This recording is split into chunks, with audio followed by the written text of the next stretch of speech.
1719 को मुगल सिंहासन पर बहादुर शाह का पुत्र और औरंगजेब का पुत्र रोशन अख्तर बैठा, जो बाद में मोहम्मद शाह की उपाधि से नवाजा गया। मोहम्मद शाह इतिहास में इतने अजीबोगरीब शासक थे कि उनके नाम के आगे रंगीला शब्द लग गया। नमस्कार, आपने विवेचना कार्यक्रम देखना प्रारंभ कर दिया है और मैं हूं आपका दोस्त जी आर चौधरी। भौतिकी का नियम है कि क्रिया के विरुद्ध प्रतिक्रिया होती है और ऐसा ही मुगल काल में भी हुआ। औरंगजेब ने अपने समय एक खास किस्म का कट्टर इस्लाम लागू कर दिया था और संगीत पर पाबंदी लगा दी थी, तो जितने भी गवैया और संगीतकार थे उनकी रोजी रोटी बंद हो गई। लेकिन उसके पुत्र मोहम्मद शाह रंगीला के शासनकाल में तमाम कलाएं वापस सामने आई। उनके समय अदारंग और सदारंग नाम के प्रसिद्ध गायक हुआ करते थे। उनके समय नृत्य कला का भी विकास हुआ। एक तवाइफ हुआ करती थी जिसका नाम था नूरबाई, और इसी नूरबाई के कोठे पर मोहम्मद शाह रंगीला हमेशा जाते थे। इस नूरबाई की कहानी मैं बाद में सुनाऊंगा आपको। ये तो रंगीले की काल की कला का पक्ष हुआ। उनकी दिनचर्या भी बड़ी रंगीन थी। सुबह का वक्त झरोके में बैठकर हाथियों की लड़ाई को देखना, दोपहर को बाजीगरों और बाटों की कला का आनंद लेना, और शाम को नृत्य और संगीत में डूबना, और रात को तवाइफों के कोठों पर बिताना, ये रंगीले का दिन हुआ करता था। और तो और जब कभी दरबार में आने की मजबूरी हो भी जाती थी उसको, तो या तो वो महिलाओं के कपड़े पहनकर आता था या फिर बिना कपड़ों के भी आ जाता था।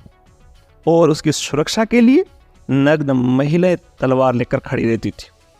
ऐसे व्यक्ति को इतिहास रंगीला नहीं कहे तो क्या कहेगा। चित्रकारी के किस्से भी कम मशहूर नहीं थे उनके। एक बार ये अफवाह फैल गई कि बादशाह नामर्द है। फिर क्या था, बादशाह ने एक सुंदर चित्र बनवाया जिसमें रंगीला को एक कनीज के साथ सेक्स की मुद्रा में दिखाया गया था।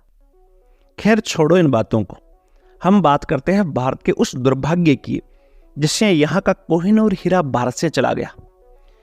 इस प्रकार के मूर्ख और रंगरेलियों में व्यस्त शासक को देखकर ईरान के शासक नादिर शाह ने 11 जून 1738 को भारत की तरफ आक्रमण प्रारंभ कर दिया और सिंधु नदी पार कर लाहौर पर अधिकार कर लिया। रंगीले को जब भी नादिर शाह के आक्रमण के बारे में बताया गया, बस वो तो यही कहता, हनूज दिल्ली दूरस्त, अर्थात दिल्ली अभी दूर है। जब नादिर शाह दिल्ली से 100 मील दूर तक आ गया, तब जाकर वो जगह और जिंदगी में पहली बार तलवार हाथ में उठाई और युद्ध के लिए 1 लाख की भारी भरकम फौज लेकर नादिर शाह से मुकाबला करने के लिए रवाना हुआ।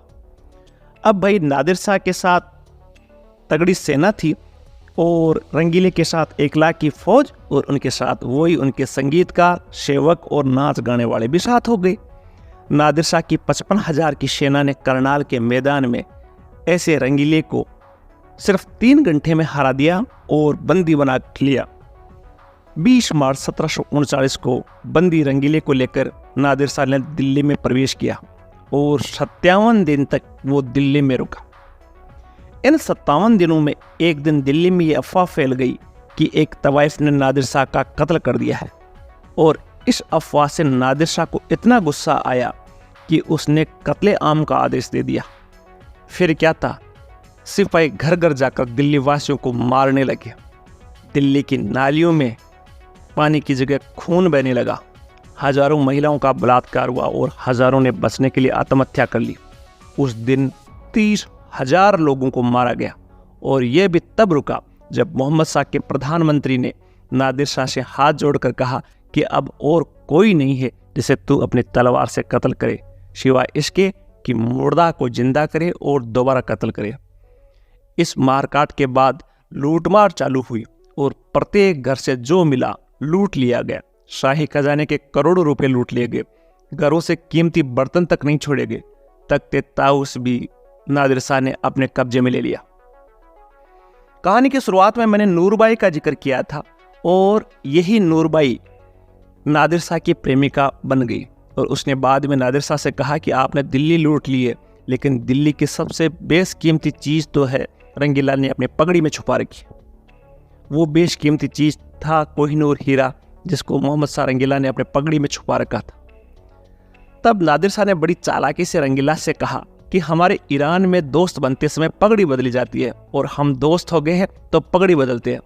रंगीले की मजबूरी थी और रंगीले ने जब पगड़ी बदली तो बेशकीमती हीरा भी पगड़ी के साथ नादिर शाह का हो गया, जिसको आज तक भारत वापस नहीं ला सका। उस समय नादिर शाह ने 70 करोड़ रुपए लूटे थे और बहुत दिनों तक मजदूरों को लगाकर जितने भी जेवरात लूटे थे उनकी सोने की ईंटों में बदला गया और इन ईंटों को ईरान ले गया, जो कि अब तक की मानवीय इतिहास की सबसे बड़ी सशस्त्र डकैती थी। अकबर और औरंगजेब के बाद सबसे ज्यादा शासन करने वाले रंगीला ने न केवल मुगल सत्ता का पतन करवाया बल्कि भारत की भयंकर लूट के रास्ते भी खोल दिए। नादिर शाह के बाद अहमद शाह अब्दाली और यूरोपीय शक्तियां भारत की तरफ लूट के लिए आने लगी। ऐसे थे रंगीला। जानकारी कैसे लगी कमेंट करके जरूर बताएं। जल्दी मिलेंगे एक नई विवेचना के साथ, तब तक के लिए धन्यवाद। जय हिंद, जय भारत।